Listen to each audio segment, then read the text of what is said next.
Thousands of clothing brands start every year, but 9 out of 10 don't even make it past the 5th year, which I found fascinating. So I deep dived into this industry to find out the best types of ads to run as a clothing brand. I even studied the likes of Reason Clothing, which started in 2006, and the last 6 months generated an estimate of $3.9 million in sales. So I'm going to tell you the 10 formats that are working across the clothing industry. So just copy and paste these if you want to grow your brand. So let's start with the video ads. So this is a super easy ad to run because it's a social proof ad.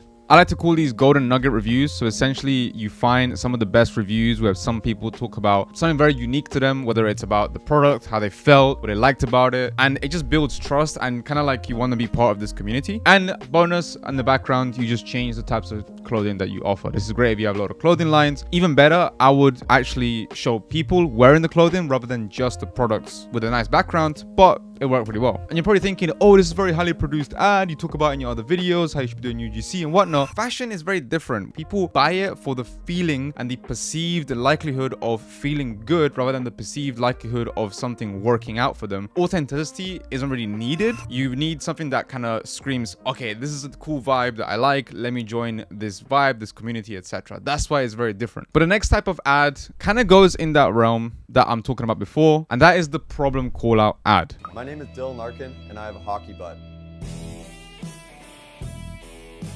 I know a big problem that a lot of athletes and hockey players have is shopping for pants. We have relatively small waist and big quads, big thighs, and big butt. Okay, this is obviously satire. It's not really true. I mean, kind of is, but it's kind of not. But essentially what it does is it calls out a problem that we have hockey butt. We have basically very developed glutes. And so we need a specific type of trouser. And that is what they're selling. This calls out their ideal buyer, which is great. It's saying, hey, if you have this problem, somebody might go, oh, I have this problem. Or somebody who aspires to have hockey butt or be in fitness or whatever goes, okay, these trousers will suit me now and they'll suit me if I decide to work out and make my butt and thighs look bigger. And this is kind of used like an interview style, a bit more higher professional style, and it kind of goes into the features by going into the different stretching mechanisms that they have. And you can see here, this is very different to your generic type of UGC video where someone's just using it, because this is kind of like a high-end thing. Like if you actually go to the website itself is high-end. It's for people who want to look a certain way. You're selling a certain aesthetic. Then you have something what's called marketing coherence. So someone goes there, they go, okay, cool, this high production ad matches the high production website. This is the vibe that we're going for. Whereas if it went there and the website looked like a drop shipping site, it wouldn't be the same. Also, at some point it compares different solutions and how they have failed, like tailor-made suits still not fitting well, which I think is really cool. But the next type of ad is very good at engaging users to actually comment. And that is the visual Q&A.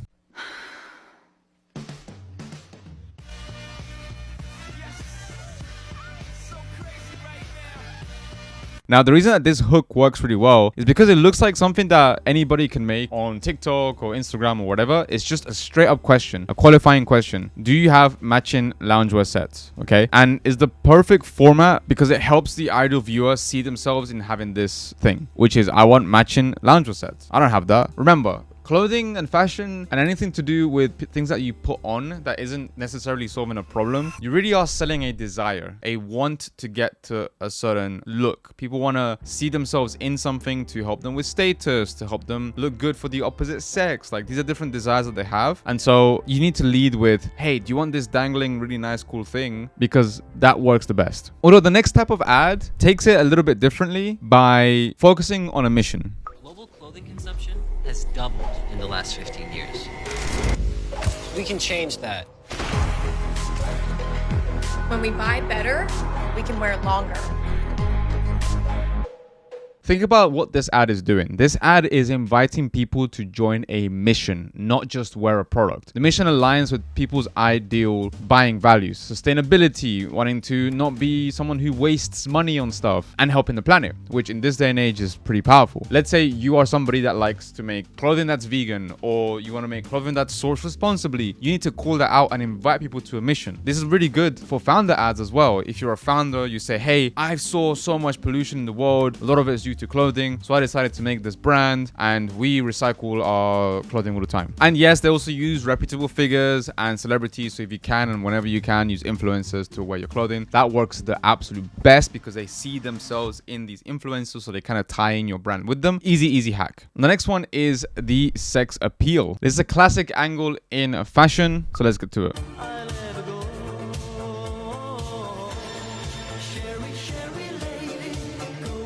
Again, desire driven. This ad targets the person that is seeing this and is planning a date night. You know, it's Thursday, you have a date on Sunday, and you see this ad, you're gonna be like, oh my days, I'm gonna look hot in this, let me go get it, let me check it out. Then you'll see other stuff and whatnot. It also pre-frames the product as the perfect date dress.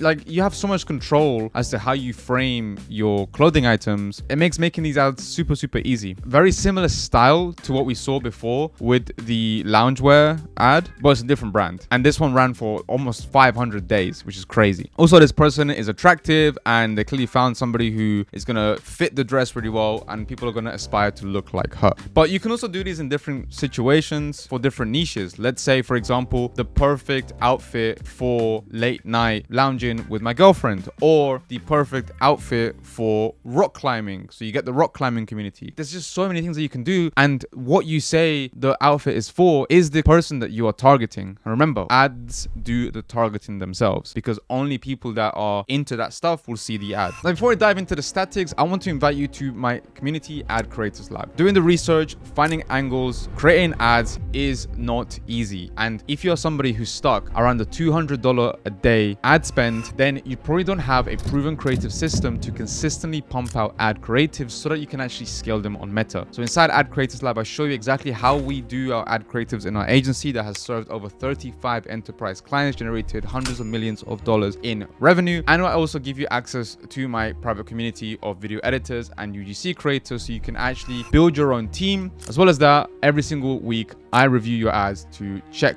that they are following the right standards and they are appealing to the right people, so you don't have to do any of the guesswork. And if you want to do that, click the first link in the description down below. So the first static ad that we are looking at is called the identity call out, going back into what we were talking about, calling the right people, because our ads do the targeting. So this works really well because the ideal buyer's identity is their religion. That makes them think that this clothing brand is for them. So if you're a Christian, you're gonna see that and go, this is incredible, I'm gonna wear something like this. It shows the shirt on the person. You'd be surprised how simple you can be with clothing ads. Also, the person that you use is very important. This kind of person, if it looks like the viewer that's watching the ad, they're gonna be way more likely to buy, which is why if you're doing fashion ads, you need to be testing lots of different people that are wearing it. The next static ad is the golden nugget review. So this uses social proof and it works really well because it builds trust. So you see here, MS Dunfree. I've used this Dunfree for about 10 years and it's become a jacket I can't live without. Wear it under a shell or just on its own and you're ready to go, right? It's not saying, I love the design, oh, it fits so well. It's talking about a specific moment that they are having, which is, I can't live without it. I've used it for 10 years. Those are what I call golden nuggets. They're very hard to find, but if you just go through all of your comments, all of your reviews, you will find these things that are so specific that make it a very good review to put on the ad. You don't want to put generic stuff on the reviews because people just see that as like, whatever, who cares?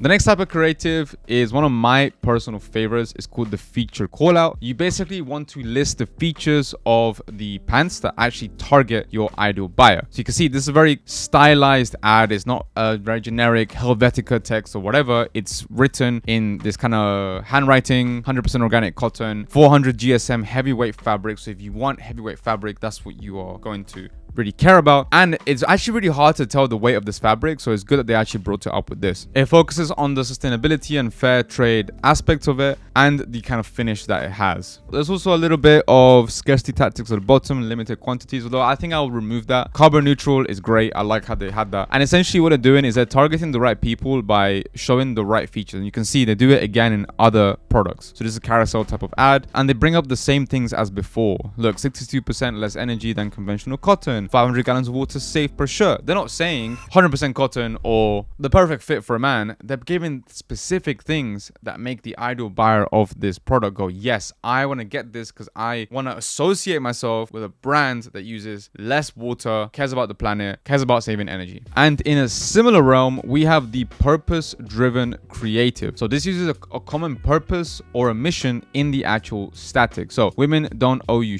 No human is illegal on stolen land. Kiss whoever you want. So this is very much like you're trying to make a statement. It validates people's subconscious or conscious beliefs, which really helps them target the right people. And this type of creative aligns really well with the brand itself. You want to make sure that your ad creatives are as close to and as relevant to your brand. You don't want to just follow whatever you think is going to work just because of it. These concepts I'm giving you are so that you understand that at the core, you have to try and make the content match your brand, but also balance that with matching what's going to help target your ideal buyer. And lastly, we have another product showcase. This is in a kind of filmic style camera. It basically shows the person using the product, very high-end type of images, kind of going back to the old school Instagram days where people will post nice photos. So it's a very good scroll stopper in an era where everyone's just doing UGC content. So for fashion type of creative, this is perfect. It goes well with the idea of selling a desire to look a certain way. Also, the people they use are attractive, but they use different types of people in